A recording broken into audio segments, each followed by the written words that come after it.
게 뭐냐. 근데 뜻밖의 그게 대답하기가 쉽지 않은 질문이에요. 쟤네들 끈기가 없다. 힘들 때 다 뛰쳐나간다. 이렇게 말하지만 그 이들이 자본이 만들어 놓은 환경이 노동자가 노동자로서 노동하는 사람으로서 할 수 있는 환경인가. 제 이제 일반 사회 친구 저한테 야 너는 좋겠다 그래도 정년은 보장되잖아 라는 실제 그런 표현을 썼는데 그 말을 듣고 참 씁쓸하다 잘 안 됐더라고요. 사장이라는 존재는 사실은 노동자를 대표하는 사람으로서 일을 좀 해줬으면 어떨까 우선.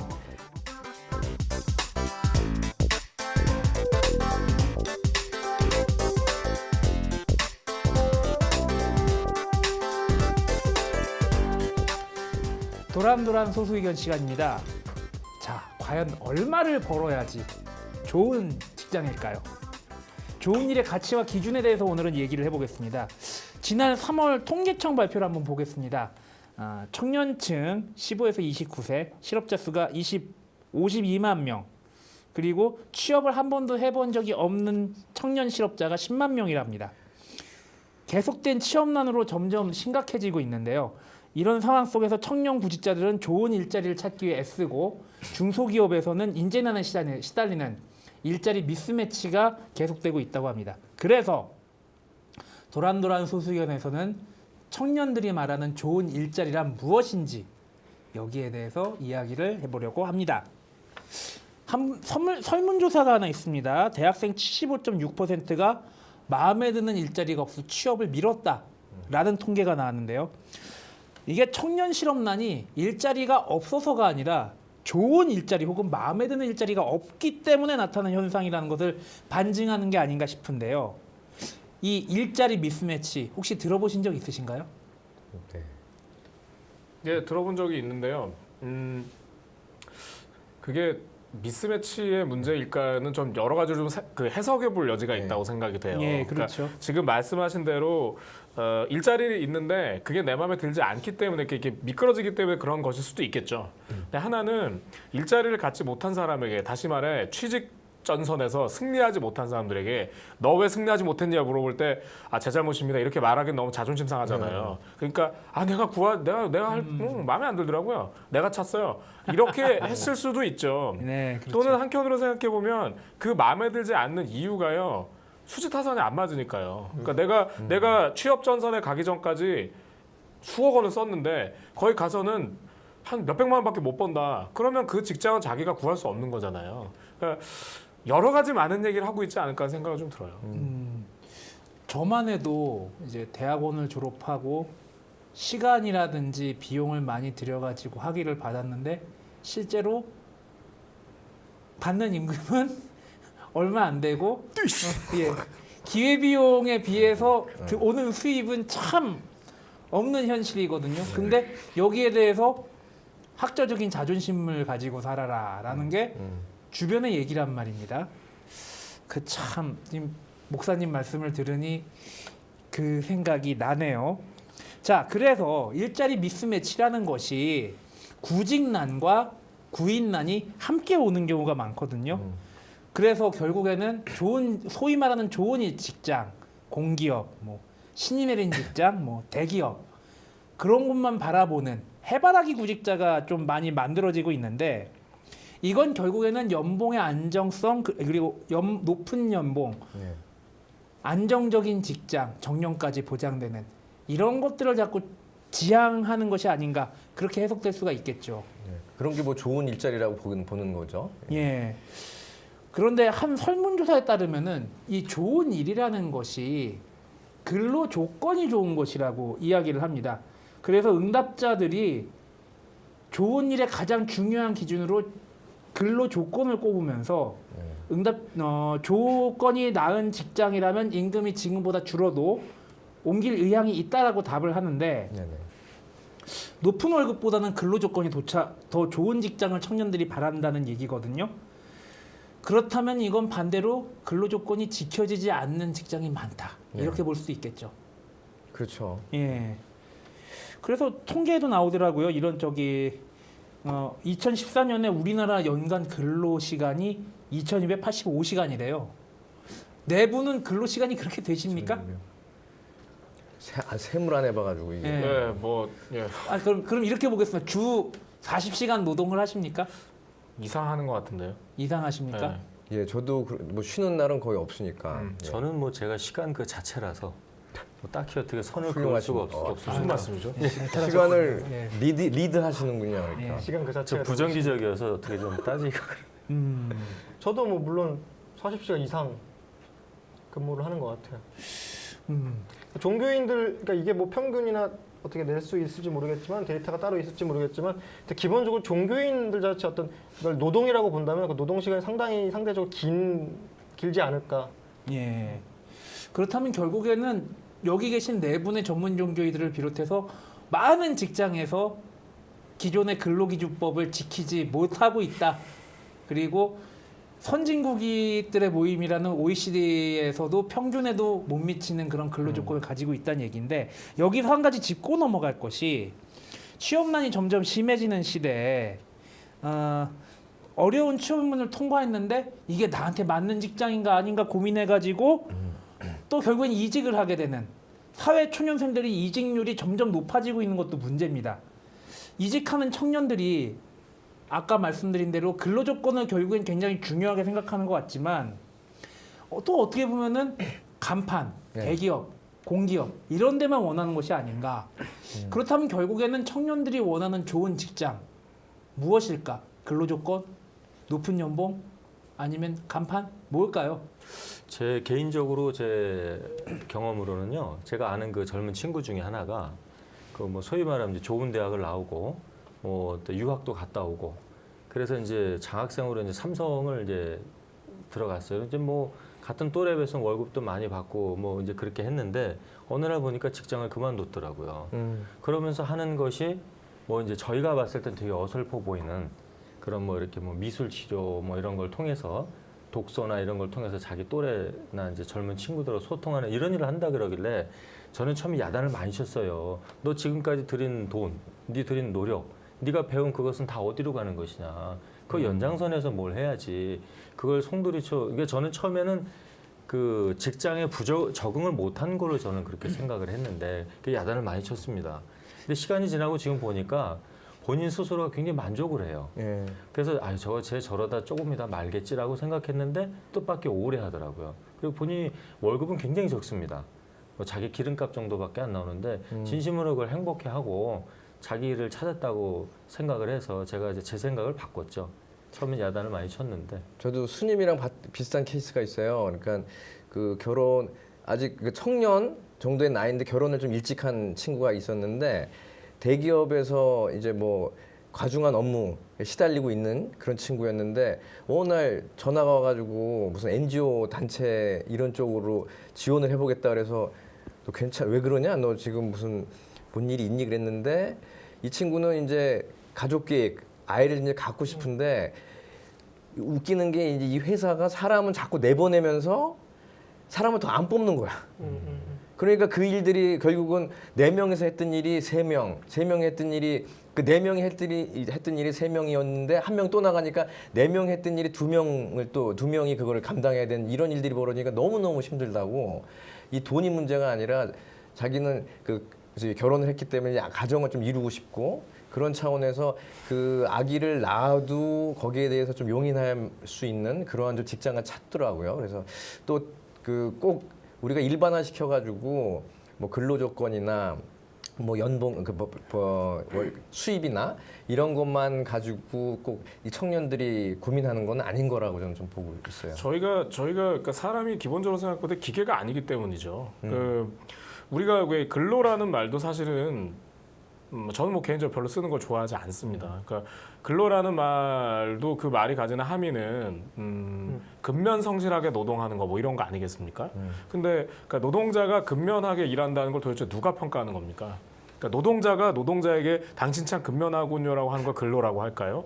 아니죠. 그러니까 자본이 혹은 관리자가 볼 때 뭐가 근면하냐를 근로로 보는 거 아닙니까? 그러면 죄송합니다. 제가 근로란 말을 너무 함부로 써가지고 저도 굉장히 싫어하는 단어거든요. 노동이라는 좋은 단어가 있는데 노동조건이라는 단어로 바꿔 쓰겠습니다. 저도 바꾸겠습니다. 아, 네. 저는 노동이라고 썼습니다. 네, 감사합니다, 여러분. 네. 그 말씀드리는 건 그런 겁니다. 그러니까 뭐 그러니까 저희가 생각할 때 근로 조건에 노동 조건에 부합되자 부합되지 않느냐, 혹은 뭐 이 사람의 노동 조건이 적합하냐 아니냐를 얘기하는 것, 그러니까 이런 부분에서 과연 그것을 누가 평가하고 있느냐를 따져보는 게 중요한 것 같고요. 그렇게 봤을 때 노동자들이 이직률이 높다, 그러니까 젊은 노동자 이직률이 높다라는 것을 소위 자본이 혹은 젊은 세대가 좀 이렇게 연배가 있는 세대가 혹은 관리자들이 볼 땐 쟤네들 끈기가 없다, 힘들 때 다 뛰쳐나간다 이렇게 말하지만 그 이들이 자본이 만들어 놓은 환경이 노동자가 노동자로서 노동하는 사람으로서 할 수 있는 환경인가 아닌가를 봐야 된다는 겁니다. 그러니까 조금 좋은 직장은 소위 조금 더 많이 주는 직장은 너 돈 많이 줬으니까 죽도록 일해라는 환경이고요.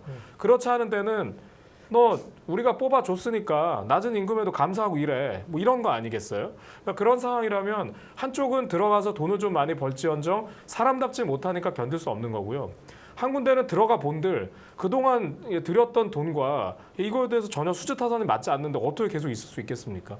그리고 지금에 있는 우리의 노동 환경이라는 곳이 평생 직장을 보장해주지 않고 사회가 완전 고용을 보장해주지 않는 상태에서는 내가 어디에 직장에 들어간다는데 그것이 10년 후, 20년 후를 담보해줄 수 없는 것이잖아요. 그렇죠. 그러면 끊임없이 다른 데를 기웃거려야 되는 거고, 지금 100만 원 받는데 110만 원 주는데 찾아가는 게 현명한 거죠.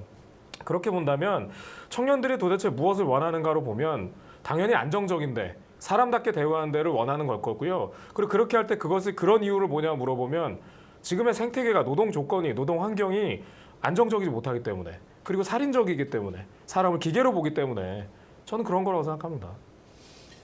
지금 네 분의 말씀을 정리하면은 결국에는 높은 임금도 중요하지만 노동 조건이 굉장히 중요하고 그 다음으로 안정적인 직장, 소위 말하는 100세 시대에 65세는커녕 60세까지도 일하기 힘든 게 현재 노동시장 아닙니까? 적어도 뭐 일할 수 있을 때까지는 일할 수 있는 그런 직장을 원하는 것 같은데 노동의 환경은 돈을 많이 주는 곳은 죽어라 일 시키고 돈이 없는 곳은 복지라든지 아니면은 근로기준법을 지킬 수 있는 시스템 자체가 부재한 상황. 이런 말씀드려 뭐하지만 목사님 사모님께서 혹시 NGO 계시다고 그러죠. NGO에서도 어떻게 보면은 그 소신과 봉사 정신이 아니면 굉장히 힘든 상황이잖아요. 그렇죠. 어떻게 보면은 우리나라 NGO 단체들이 좀 넘어야 될 산이 아닌가라는 생각도 드는데 이런 것들 시스템 부재가 굉장히 문제라는 말씀을 하시고 싶은 것이 아닌가 생각이 들고요. 그런데 주 40시간 근로시간 지켜지고 과도한 업무 스트레스 없고 안정적으로 60세, 65세까지 일할 수 있는 제가 가고 싶네요, 거기. 이런 회사가 있을까요? 이렇게 근로기준법 전태일 열사가 분신하면서 지켜달라고 요구했던 이 근로기준법이 아직까지도 안 지켜지는 이유 도대체 뭘까요? 우리나라에서 다른 건 지켜주고 있습니까? 그렇죠. 네. 그러니까 아무것도 지켜주지 않는 곳에서요. 이게 안 지켜지는 게 어떻게 보면 당연한 것 같고요. 그러니까 그런 부분에서 보면 자본이 패권을 쥐고 있고 그 패권에 맞설 수 있는 존재가 현재까지는 부재하기 때문에 자본의 팽창에 그 이익의 욕구의 끝까지 다 모든 게 딸려 들어가고 있지 않습니까? 그러니까 그 앞에서는 뭐 노동자 노동 여건이라는 걸 얘기하는 건 뭐 해자본 행위고. 그리고 노동자가 노동자답게 살겠다, 저기 퇴근해서 저녁을 갖고 싶다 이런 얘기하는 건 이제 해고될 대상이 되는 것이죠. 그러니까 그게 뭐 정상적인 노동자로 보지 않지 않겠습니까? 지극히 당연한 문제 같습니다, 한국 사회. 정상적인 노동자는 사람이 아니란 얘기죠. 사람이라고 보여지지가 않겠죠, 그분들에게는. 저는 이제 조금 휴머니즘적인 다른 시각으로 한번 봐보고 싶은데요. 저도 이제 그런 질문을 받은 적이 있습니다만 이제 그 젊을 때 그런 질문 받잖아요. 네가 정말 바라는 게 뭐냐? 근데 뜻밖의 그게 대답하기가 쉽지 않은 질문이에요.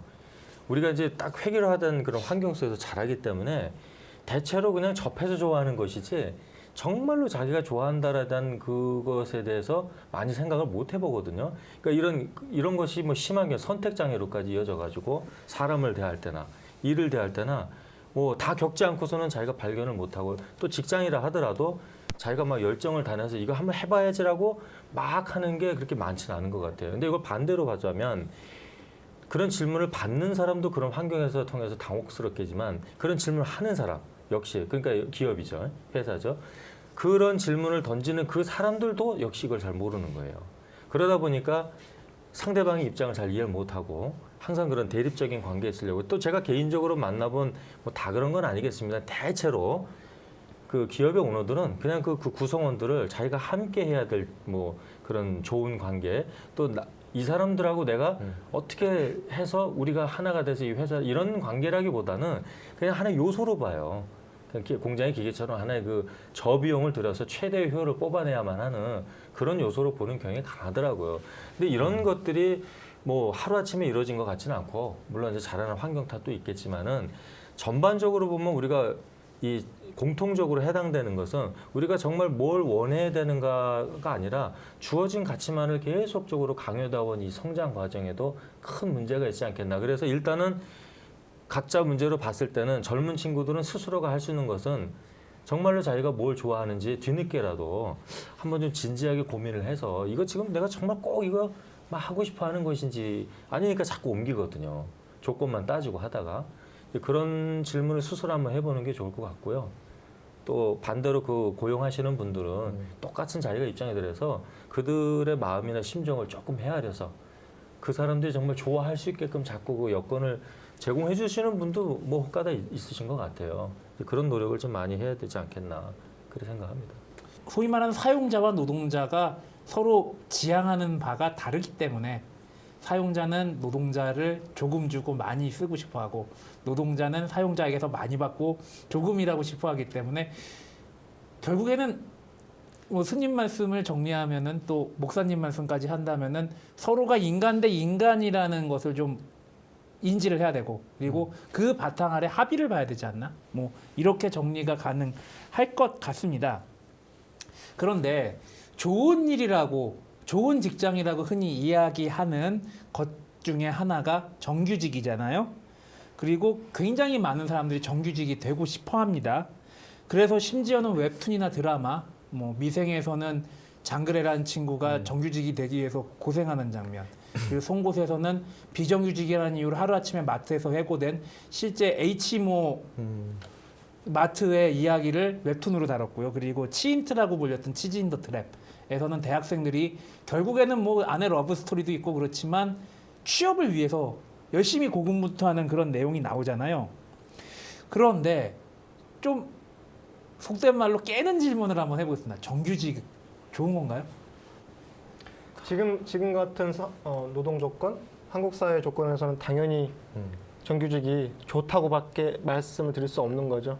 그러니까 우리나라가 헌법으로서는 소위 말하는 계급, 사회적 특수계층을 인정하지 않는다고 하지만 사실은 지금 우리나라는 철저한 계급 사회라고 저는 보여지거든요. 예를 들어서 뭐 영화에서도 다루고 있지만 어떤 뭐 재벌 2세들, 뭐 현실로도 그렇고 실장님, 예, 그런 분들, 소위 말하는 그런 분들이 본부장님. 예. 하나의 새로운 계급을 형성해서 엘리트 계급으로서 자기보다 뭐 소위 말 아래에 있는 어떤 뭐 이런 뭐 낮은 계급, 뭐 을이라고도 표현하기도 하는데 그들을 정말 부리는 상황인데 그렇다면 그나마라도 안정적이고 유지가 가능한 정규직을 원할 수밖에 없는 것이 어찌 보면 당연하다는 거죠. 소위 뭐 육두품이라고 해야 될 수도 있고. 그렇죠. 뭐 교수 사회에서도 전임 교원인데 정년 트랙과 비정년 트랙이 있는데 비정년 트랙은 정년 트랙에게 어차피 떠날 사람들 혹은 쓰다가 버릴 사람들이라고 자꾸 생각을 해가지고 거기서도 약간 계급의 차별화가 있거든요. 같은 전임 교원인데. 물론 근데 그런 건 있겠죠. 그 저희 왜 한국에서도 그 동일한 이름으로 나왔던 드라마죠. 수년 전에 그 일본에서 선풍적인 인기를 끌었던 파견의 품격. 예. 예, 그 우리나라에서 왜 리메이크판으로 했었잖아요. 근데 이제 한국은 또 한국적 정서 때문에 그 드라마 우리나라의 드라마에 보면 그 김혜수가 예 되게 멋진 그 파견직 여성으로 나오는 거고 그래 그 안에서는 정규직 사원이나 비정규직 사원들이 막 힘을 합쳐서 뭔가를 막 이렇게 나오지만 보신 분도 있겠습니다만 사실 일본 드라마에서는 아주 철저하게 그 안에서 정규직은 비정규직을 거의 관심 두지 않고요. 신경도 쓰지 않습니다. 그리고 거기에 비정규직들은 정규직이란 자기가 같은 팀이라는 생각 자체를 하지 않습니다. 예, 그리고 근데 거기 안에서 이제 늘어나는 건 정규직은 그래서 비정규직이 갖고 있는 저 사람들은 무능한 사람이고 우리의 능력의 한 절반 정도 되는 사람이고 그러니까 우리가 뭐 해놓으면 이렇게 이거 찝는 스테플러 찝는 사람 정도야라고 인식하는 거죠. 철저하게 계급적으로. 근데 거기에서 파견의 품격이라는 것을 여주인공은 그걸 돌파하고 깨는 여성이잖아요. 그래서 그게 되게 이상한 존재인 거죠. 그러니까 능력상으로는 얘는 정규직인데 그런데 파견직을 되게 선호하니까 사실 그런 이야기가 드라마화 일본에서 됐었던 건 일본의 장기 불황이라는 상황 속에서 한국도 이제 시작이 됐잖아요. 그러니까 그런 장기 불황 속에서 정규직이라는 곳이 하나의 완전한 계급이 됐고요. 그러니까 노동자 안에서 노동자를 군림하는 그런 존재가 됐고, 그러니까 그 안에서 이 소위 말하는 파견직 뭐 다양한 비정규직들은 정규직은 정말 하늘 높이 봐야 되는 그런 존재인 겁니다.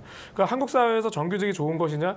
물론 사실 어디에 매여 있고요. 예, 그리고 뭔가 이렇게 막 뭐 눈치를 많이 봐야 하고 이런 부분에 아쉬움이 있습니다만 그런 아쉬움을 얘기하기엔 나머지 자리들이 너무나 좋지 않기 때문에 거기는 그냥 그대로 아름다운 공간이 될 수밖에 없는 것 같아요. 결국에는 한국 사회에서 정규직이 좋을 수밖에 없는 게 더 문제라고 지금 네 분이 지적하신 게 아닌가 생각이 듭니다. 그래서 여쭤보는데 네 분은 정규직이십니까? 전문 종교인은 정규직입니까? 저는 3년 계약직입니다, 교회에서. 예, 또 그렇게 되죠. 저희 교회는 제가 있는 교회는 그 정관이 있는데요. 정관에서 부목사는 3년 연임입니다. 그래서 그 연임할 여부는 교인들이 이렇게 투표로 결정하기 때문에요. 저는 우리 교회에서 3년 계약직의 신분을 가지고 있습니다. 그럼 재계약이 가능하다고 보십니까? 이번에 재계약에 한번 성공했습니다. 축하드립니다. 네, 축하드립니다. 박수 한번. 네, 다른 분들은 다 그럼 정규직이신 거죠? 저는 저는 뭐- 신분상은 평생. 그러니까 저하고 신분이 다르다니까요, 이분들이. 저는 뭐 제가 CEO입니다. 제가 자영업이죠. 자영업자. 이 보세요, 네. 보세요. 이게 다르다니까요, 계급이. 그러니까 소위 이제 그런 공교회적인 관점을 가지고 있는 이제 천주교나 원불교. 유사한 원불교도 사실 그런 신분 교역자의 신분은 일생을 보장해 주는 게 하나의 또 저희 직업이라고 안 봐요. 저희는 각자 네, 도생에 그렇죠. 하는 형편이라서 저희 쪽은. 시청자 여러분 여기서 보셨죠? 여기 세 분께서는 이렇게 한 분은 CEO고 아니, 각자 동생 어떤 안에 CEO. 조직 안에서 조직이 평생을 챙겨주지만 여기 보시는 것 같이 저는 생활 종교인, 하루 벌어 하루 사는 종교인 여러분 함께 기도해 주시기를 부탁드리겠습니다. 그럼 목사님, 그렇다면은 목사님께서는 네. 지금 왜 직장 그만두고 자영업 전선에 나가서 결국에는 치킨을 굽는 뭐 전 세계 뭐 패스트푸드점보다 우리나라 치킨집이 더 많다고 그러는데 교회 하나 차리시면 자영업으로 나가시게 되는 건가요? 아까 말씀하셨던 그걸 가지고 똑같이 예를 들 수 있는데요. 그렇게 해서 만든 치킨집들이 한 달에 몇 개가 망합니까? 그렇죠. 예, 그 창업하는 숫자보다 망한 숫자 많죠? 교회도 마찬가지입니다. 그렇다면은 그 명퇴당하고 자영업을 했다가 또 망하는 악순환을 몸소 실제로 느끼시는 거라고 볼 그러니까 수 있겠네요. 제가 속해 있는 개신교에서는요. 사실 아까 각자도생이라는 표현을 쓰셨습니다만 사실은 개신교야말로 정말 진정한 각자도생이고요. 그러니까 개교회주의니까요. 그러니까 본인의 능력으로 결판을 짓는 거기 때문에요. 그러니까 아까 말씀하신 소위 개척을 한다고 봤을 때 그러면 개척을 한다는 것은 인적 인프라를 본인이 갖고 있는가, 혹은 물적 인프라를 갖고 있느냐, 그것이 둘 다 없는 저 같은 사람은 정말 나중에는 어떻게 해야 되는 것인가. 뭐 사실 그런 고민이 저한테 있습니다. 우리가 있잖아요. 우리. 제가 목사님을 진작 만났어야 되는데 저는 먼저 벌려서 망해가지고 오늘 짐 뺐습니다. 오늘 짐 빼셨어요?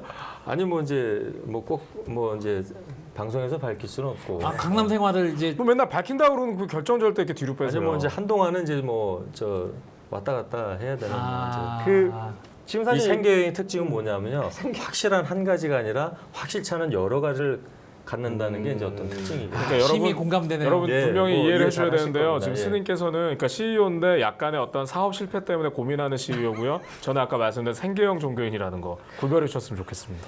저는 근데 사실은 지금 목사님이 농담처럼 하신 이 말씀에 전 중요한 단서가 있다고 보거든요. 앞서서 나온 질문과도 연결이 되는데 예를 들어서 이 비정규직 같은 것에 이렇게 목을 매는 이런 비정규직 상황, 같은 거요? 뭐 일종의 그런 예민하죠. 비정규직 비하 발언입니까? 언어 선택에 좀 비정규직과 정규직이 함께하는 그런 세상을 염원하는데요. 예를 들어서 우리가 지금 이렇게 거의 뭐 신분제도라고까지 얘기하는 이런 상황이 벌어지게 되는데 이런 생각이 들어요. 예를 들어서 하나의 국가를 운영할 때 우리 국민들도 투표라고 하는 행위를 통해서 직접 참여를 하게 되거든요. 근데 예를 들어서 하나의 회사나 조직을 운영할 때 노동자들이 그 회사의 운영에 참여하냐는 거죠. 근데 어느 회사가 도산을 내서 뭐 도산을 하거나 뭐 부도가 나서 회사가 망했을 때 그 책임을 노동자들이 지거든요. 책임은요, 역으로.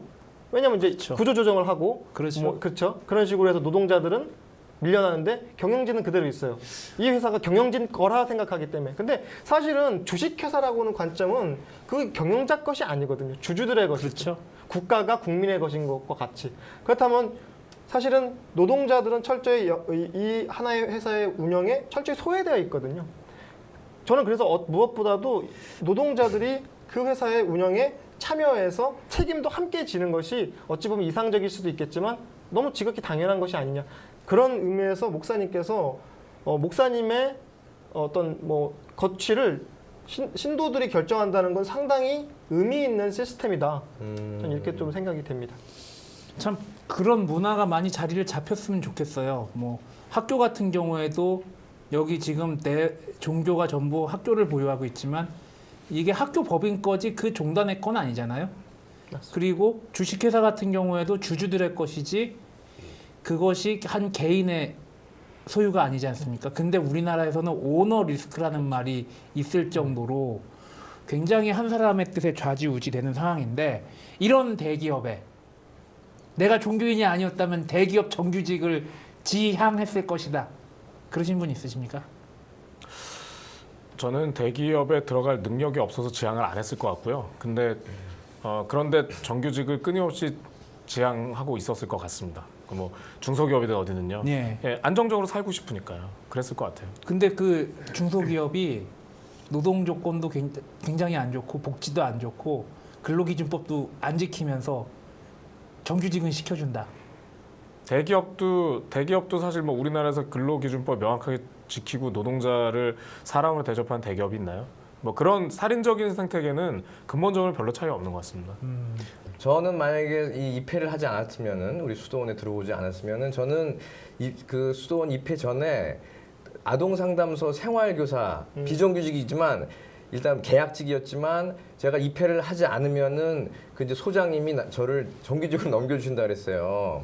그 MOU가 돼 있었다는 상황이에요. 그래서 여러분 보셨죠? 저는 예. 그러니까 그 이쪽이 이제 입회가 허락이 되면은 입회를 하는 거고 허락이 되지 않으면은 이제 여기 남아서 이제 그 생활교사 정규직이 되는 건데 소위 말해서 꽃놀이패였죠. 어딜 가나 정규직이니까. 예, 어디 가나. 보셨죠, 여러분? 저는 이분은 은근히- 어디 가나 정규직이고 저분은 어디 가나 근데 CEO입니다. 아니 그 보수는 그렇게 안 높았어요. 왜냐하면 우리 그 먼저 들어가셨던 선배 교사들이 가정을 책임져야 되니까 너무 박봉이라고 해가지고 어디 옮겨가고 막 이랬었단 말이에요. 근데 아니, 지금도 어차피 박봉이시잖아요. 제가 그 방점을 둔 것은 네. 사실은 보수의 문제가 아니었어요. 아까 말하는 좋은 일자리라고 하는 건 내가 행복한 일이. 저는 그 길거리 아이들 데려다가 같이 축구하고 하는 거 되게 재밌었어요. 사실은 행복했고 같이 샤워도 할 때 그 느끼는 뭐라 그럴까 이 충족감이랄까 이건 굉장히 하여튼 좋았던 기억이 나는데 그런 것 때문에 난 이 일을 좀 해봐야겠다라고 마음을 먹었었을 때 입회가 허락이 된 거예요. 그래서 그때 약간 좀 하느님께서 아쉬워했죠. 이 좋은 일자리 그 다음에 내가 행복할 수 있었던 배경이 될 만한 것인데 그걸 갖다가 걷어간 듯한 느낌이 나가지고 그때 좀 섭섭했었죠. 이 자리를 빌어서 저는 이 방송 진행을 매우 사랑한다는 거. 여러 스탭 여러분과 그리고 WBS 사장님께 꼭 말씀드리고 싶습니다. 예. 정말 동감해요. 뜬금없네요. 자, 뭐 더 하실 말씀? 예.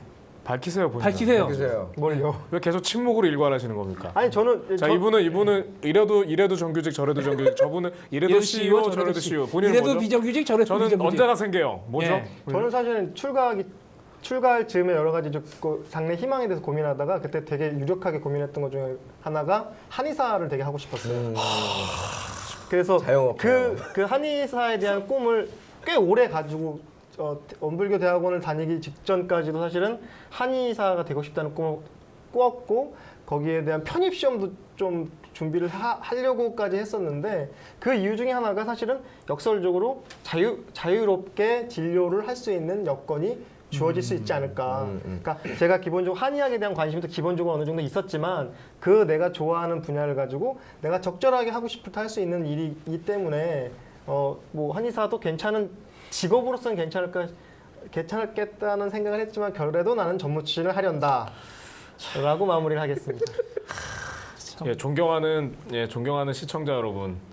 이 자리에 이렇게 4명이 앉아 있습니다. 이렇게 엄연하게 신분이 다르다는 거. 한 분은 정규직, 한 분은 CEO, 그리고 한 분은 전문 직장인. 네, 여기서 밝히고 싶은 건 제가 사실 정규직이 아니에요. 아까 정규직 전화는 약속 받으셨잖아요. 신분상은 변함이 없는데 이게 함정 하나가 뭐냐면은 저희 최종 서원이라는 게 있어요. 파이널 바우. 이걸 하지 않으면 나가야 돼요. 아직 안 하셨어요? 안 한 상태예요 지금. 야, 이거 충격적이네요. 아 그럼 부재세요? 아니 부제가 사제인데 네. 수도회 내에서 최종 그걸 서원은 하지 해야 된다. 않으면은 나가야 퇴회를 해야 된다고. 왜 안 하셨어요? 너무 바빠서. 뭔가 하실 거죠? 아니 이거 정규직의 서름도 아니고 이거 정규직의 어떤 그 자랑을 너무 하시는 것 같아요. 저기 목사님 네, 우리 함께해요. 네, 연대하죠. 이건 마치 저는 전문은 안 할 거야 이런 거. 저는 아, 예. 상문을 안 할 거예요 뭐 이런 건가요? 아니 그 부분은 우리 총본부 로마에서 허락을 하고 말고의 문제이기 때문에 그게 로마 본부에서 허락이 안 되면은 그 사인은 뭐냐면 책상 빼겠다는 얘기야. 오케이? 여러분께서는 지금 3명의 우수자원과 1명의 생계형 종교인과 함께하고 계십니다. 그 단어는 제가 자주 쓰던 건데요. 자 수저 물고 태어나서 야근 밥 먹듯이 하고 늘 빠듯하고 그리고 지금 신부님처럼 쫓겨날까봐 불안하고 이런 모든 어려움이 더 좋은 일자리를 구하기 위한 노력으로 가고 있습니다. 신부님도 혹시 더 좋은 일자리로 가기 위한 저는 더 좋은 일자 없을 것 같아요. 예. 근데 그렇게 하다 보니까 자꾸 일자리 미스매치가 생기는 거거든요. 사람들은 자꾸 더 좋은 일자리로 가려고 그러고 더 좋지 않다고 평가되는 일자리에서는 그러니까 사람이 더 부족하고 그런데 정부에서는 노동의 권리를 지켜줘야 되는 우리 정부에서는 고용을 창출하고 청년 일자리를 만든다고 말은 하는데 좋은 일자리를 점점 찾기 어려워지는 이유 도대체 뭘까요? 이렇게 청년 실업이 자꾸 늘어나는 이유. 청년 문제는 아니지만 지금도 제가 지금 기억에 나는 그 광경이 하나가 있는데 제가 이제 그 군대를 제대하고 아르바이트를 호텔에서 한 번 한 적이 있어요. 그 화장실 청소 같은 거를 네. 꽤 그게 시간당 셉니다. 예. 이제 그렇게 몇 군데를 한 적이 있는데 거기 뭐 경비도 있고 또 같이 청소하는 아저씨 또 청소하는 아주머니 그분들이 이렇게 지나가면 서로 막 인사하고 막 그러잖아요. 그러니까 제 지금 기억에 남는 풍경은 좀 돈도 못 벌고 뭐 어떻게 보면 그 조직 내에서 가장 하층이잖아요. 또 근데 거기 가시는 뭐 이렇게 좀 양복 입으신 분들하고 막 서슴없이 농담도 하고 친하게 지내는 그 모습이 제 기억에 남았어요. 만약에 이제 솔직히 말하면 일자리를 옮기려고 하는 사람들은 극소수입니다. 그 정도 능력이 되고 스펙이 되고 날 선택해라고 할 정도로 뭐 진짜 있는 사람은 그 기도 물고 대다수는 이미 결정된 사람들이라 할 수 없어 수용하는 수밖에 없는데요. 그 수용하는 상태에서 이 사람들의 의욕을 꺾는 것은 바로 그런 인간적인 모멸감이나 너와 내가 같은 사람이라고 하는 그런 정겨운 모습들이 사라진 것이 아닐까. 네. 그래도 제가는 제 기억에 지금 어렸을 때 그 저희 동네 아저씨들 또 그런 분들 다 그런 정겨움 속에서 어려웠지만 다 그렇게 적은 돈이지만 벌어서 아이들을 대학 보내고 다 그렇게 충실히 자기 역할을 했던 것 같아요. 그러니까 그런 뭐 제도적인 것도 중요하고 복지적인 건 당연히 해야 되겠지만 그것이 다 갖춰졌다고 하더라도 또 안 되는 것이 뭐냐면 바로 그런 거거든요. 결국 사람과 사람이 만나는 거기 때문에 뭐 말 그대로 이건 뭐 능력 차는 있지만 수평적인 관계잖아요. 이제 그렇게 서로 존중할 수 있는 그런 분위기가 어느 순간부터 막 살벌할 정도로 없어진 것이 아닌가. 이런 분위기가 좀 회복이 되면 젊은 친구들도 뭐 월급이 좀 작더라도 혹은 뭐 여러 가지가 아니라도 그런 속에서 나름 자기 보람을 좀 찾고 뭐 다른 일에 또 좀 일이 전부가 아니잖아요, 인생에.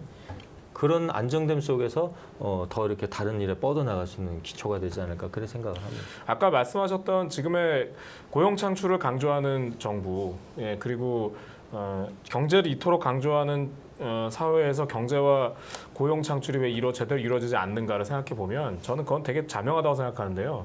정부가 앞장서서 노동 환경을 악화시키고 그리고 나쁜 일자리를 창출하기 때문이라고 생각합니다. 그러니까 여러분이 알고 계시듯이 뭐 정부가 계속해서 뭐 노동 개혁이라고 말을 하는 것이 내용이 무엇입니까? 실상은 다소 나이가 많은 노동자를 자르고 그래서 그것으로 다소 젊은 사람의 노동자의 자리를 만들겠다는 식의 얘기 아닙니까? 그러니까 그렇게 되면 결국 양질의 그러니까 일자리는 한정돼 있는데 그 자리를 쪼개가지고 누구한테 대신 주겠다는 식의 다시 말해 그것을 통해서 노동자와 노동자를 대립시키는 환경을 조성하는 것이죠. 그리고 최근에 뭐 계속해서 수년째 지금 투쟁이 진행되고 있는 그 대전에 있는 유모 기업이죠. 예, 거기에 있는 노동자분들께서는 다른 이유가 아니었습니다. 그러니까 노동 환경 속에서 노동자의 이야기를 대변할 수 있는 노동조합을 만들고 싶다는 이유 하나인데 그것으로 사측으로부터 어마어마한 탄압을 받고 거기는 노동자분들의 손배소를 포함해서 기업으로부터 받았던 탄압들은 뭐 1000여 건이 넘습니다. 그런 것에서 노동자가 자살을 하기도 하고 최근에는 안타깝게 또 한 분이 돌아가시기도 했죠. 그리고 그것에 대해서 분향소를 설치하는 것을 공권력이 그것을 와서 때려 부시는 일도 생기고요. 해당 회사 본사 앞에 가서 추모 활동을 하는 것 자체를 공권력과 용역이 와서 뭐 우르르 몰려가서 막고 다 부수고 거기에는 분양을 하고 있는 사람들을 뭐 10명이 넘는 노동자를 연행하는 일. 그러니까 지금의 상황을 노동 환경을 이렇게 저열하게 만드는 상황에서 노동자가 어떻게 뭐 자신의 가치를 생각해보고 뭐 다소 낮은 임금일지언정 좋은 환경을 고민해보고 할 수 있는 여유를 어떻게 부릴 수 있겠습니까? 그리고 여러분이 또 다 알고 계시듯이 그 정부가 만드는 고용창출 효과라고 해서 만들어지는 일자리 거의 대부분이 비정규직이죠. 그러니까 어떤 저급한 그리고 열악한 상황의 일자리를 만드는 것, 한시직을 만드는 것을 가지고 뭐 몇백 개, 몇천 개, 몇만 개의 일자리를 만들었다는 식의 기계적 논리는 거기에는 노동자들의 생계를 뭐 1년, 2년, 3년으로 계속 절단내는 행위고요. 그러니까 그런 상황 속에서 노동자에게 어떻게 그 자리를 안정적으로 그 자리에 있고 싶은 마음이 생기겠습니까? 저는 혹시 오해가 생길까 봐 용어를 좀 구분을 했으면 좋은 게 정권하고 국가는 좀 다른 것이 아닌가. 정권은 좀 한시적인 것이고 국가라는 것은 그 정권이 계속 바뀌더라도 존재하는 우리 공동체인데 국가가 모든 것을 이제 뭐 충분히 그 취지는 알지만 우리는 이제 역사적으로 많은 사례가 있어요. 꼭 우리만 기준으로 이제 보자는 주에서 조금 벗어나자면 국가가 모든 것을 해줘야 된다는 그런 어떤 동력이 잘못 흘러가지고 그것이 세계 경찰이라는 미국 같은 나라가 등장하게 된 아주 큰 원인이 되기도 하고요.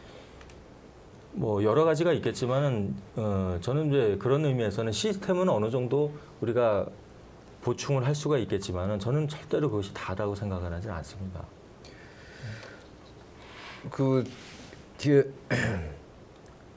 기업의 주죠 대표이사 뭐 그들이 우선은 굉장히 이상적인 얘기로 들릴지 모르겠는데 언제부터 노사가 구분이 됐냐?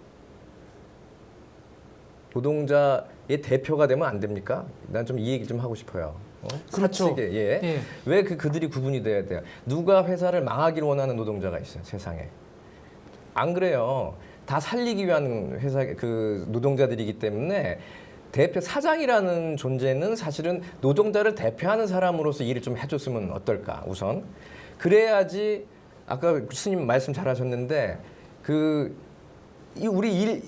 저희 노동자들이 이 회사에 대해서 자부심을 갖고 이 회사에 대해서 더 자발적으로 뭔가 더 긍정적인 일들을 하려고 하는 노력들이 세상에 생겨날 거 아니에요.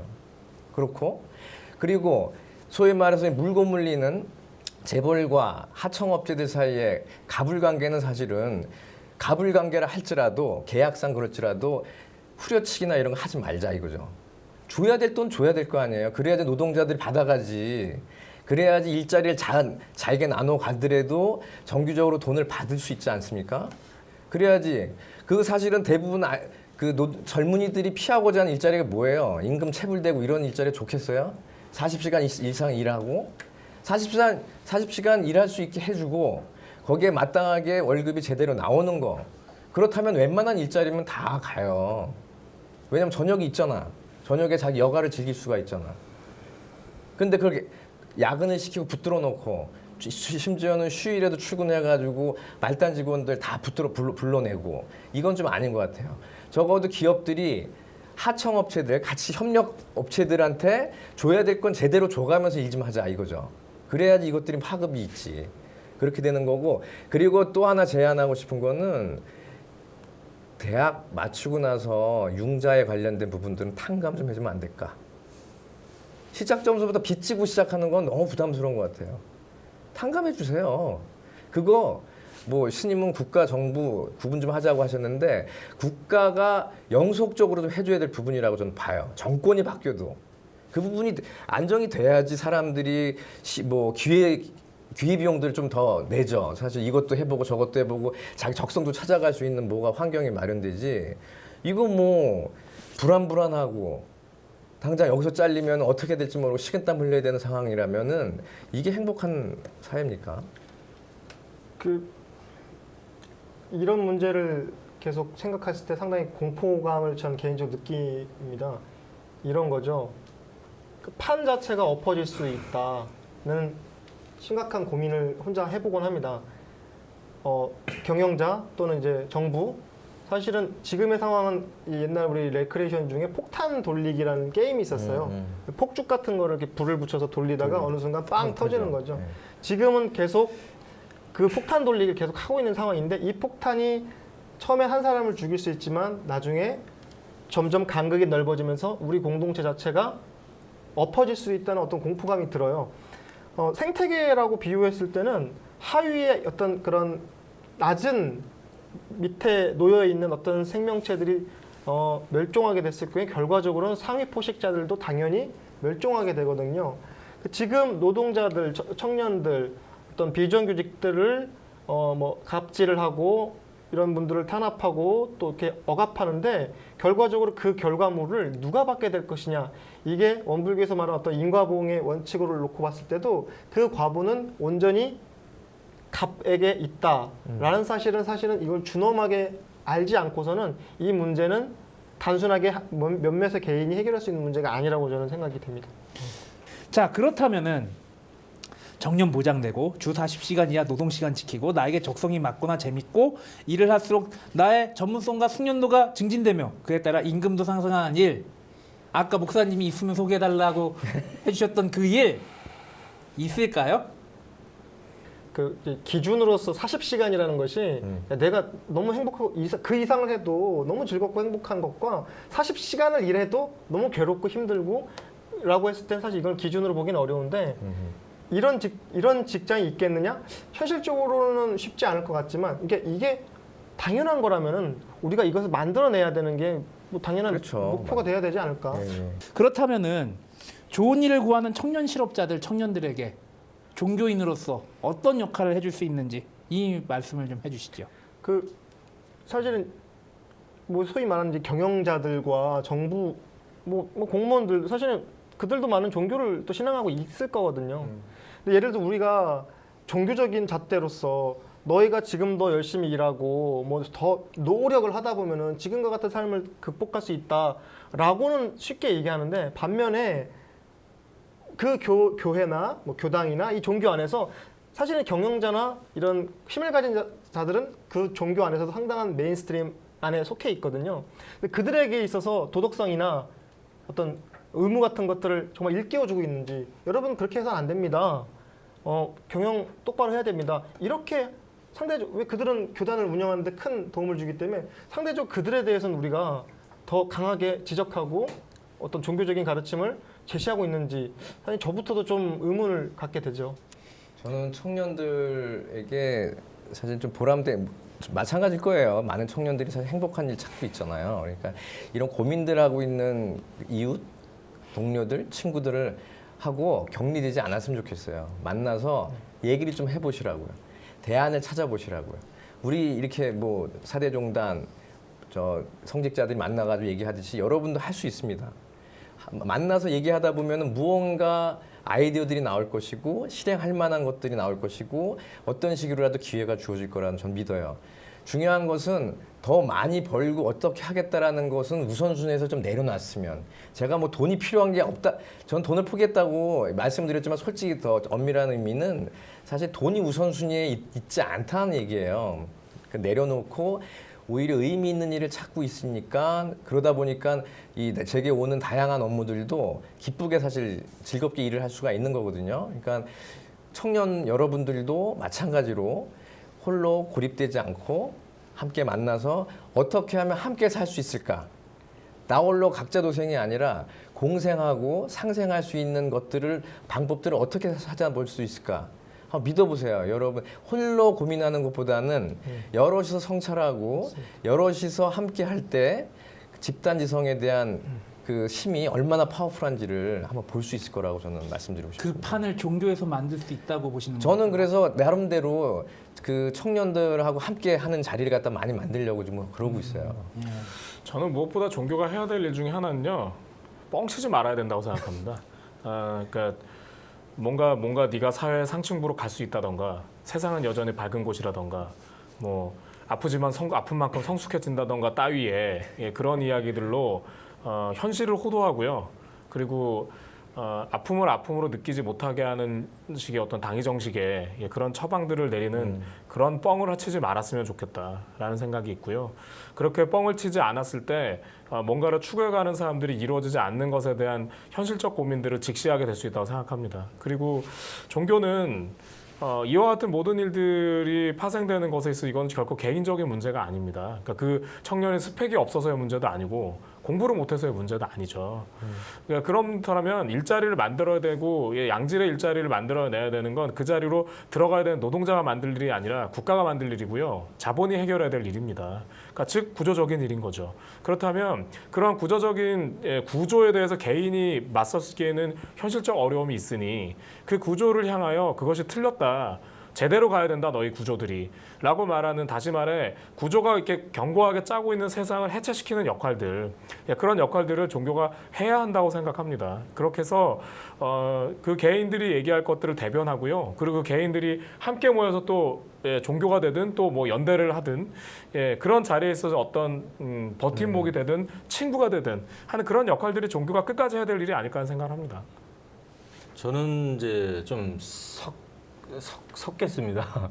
무슨 얘기냐면 그 내가 변한다고 해서 세상이 변하지는 않을 수도 있어요. 아까 뭐 이제 우리 교무님이 말씀하시는 것처럼 그 많은 그 뭐 이렇게 좀 가볍게 이야기하는 사람들이 뭐 내가 변하면 세상도 변한다 이렇게 하지만 그렇지 않는 경우가 훨씬 더 많기 때문에, 그러나 한 가지 확실한 것은 스스로가 할 수 있는 선에서 지금 우리는 저는 정답을 찾기보다는 최선을 다할 수밖에 없다고 생각을 해요. 현실 속에서. 그 최선 중에 하나가 뭐냐 하면은 그동안 떠밀려만 살았던 자기 자신, 저는 종교인이기 때문에 종교인으로서 하나의 팁을 주자면, 우리 불교는 또 원래 그렇거든요. 온전하게 자기 자신을 한 번은 좀 내려놔놓고, 지금까지 막 떠밀려서 살고 막 그런 어떤 충동적인 삶에서 한 번쯤은 그걸 내려봐야 어떤 변화가 저는 좀 스스로에게 자유로워질 수 있는, 좀 자기가 자기 자신한테 조금 여유를 주는, 자기가 자신을 좀 보듬을 수 있는 어떤 그 여유로움을 한 번은 좀 가져야 그것이 변화의 출발점이 아닌가. 그럼 최소한 내가 그렇게 바뀌었다고 세상은 바뀌진 않겠지만 그거로 인해 오는 고통은 아마 많이 덜 할 거예요. 그리고 또 하나 중요한 건 스스로가 그렇게 돼서 좀 더 편안해진다면 자기가 자기도 굉장히 즐겁겠지만 주변 분들도 좀 더 그 사람 얼굴이 편안해지고 좀 더 매력적으로 보일 거라고 생각한다면 그런 부분들이 조금 어떤 분한테는 설득력이 돼서 그 사람한테 좀 더 나은 기회가 될 수도 있고 주변이 달라질 수 있는 계기가 조금 될 수도 있지 않겠나. 그래서 일단 시작은 온전하게 자기를 좀 내려놔 보고, 그렇게 막 뭘 해야 된다라는 그런 강박관념에서 아주 짧은 시간에만 좀 벗어날 수 있는 그런 본인한테 주어진 온전한 자유, 그거를 한 번은 좀 체험하면서 좀 여유를 좀 가졌으면 좋겠다. 그것이 종교가 참 바쁘네요.